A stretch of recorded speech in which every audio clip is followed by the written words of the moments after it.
دجاج محشي رح تجربوه. المكونات: بصل، ثوم، زنجبيل أخضر، فلفل خضراء، فلفل حار، لبن، ماسترد وكاتشب، زعتر ناشف، كمية منيحة، مجموعة من البهارات بتشوفوها بالكابشن. بنحطهم كلهم بالخلاط وبنخلطهم. بنخزق الدجاج بالسكين وبندعكها بالخلطة منيح كتير من جوا ومن برا.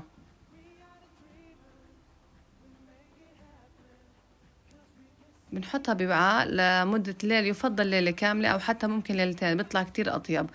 الرز بننقعه وبنسلقه مع الجزر والبازيلا وبنتركه يبرد تماما قبل ما نحشيه بالدجاج. هاي خطوة كتير مهمة لأنه ممكن يعمل تسمم لو كان الدجاج بارد والرز سخن.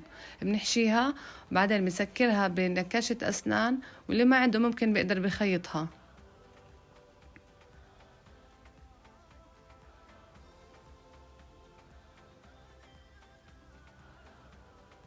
بنحطهم بأكياس الشواء وبنفتحها من جنب، كل كيس بنفتحه من جنب لحتى ناخد المرق الدجاج اللي نزل منه عشان نسلق فيه الرز تبع الأوزي.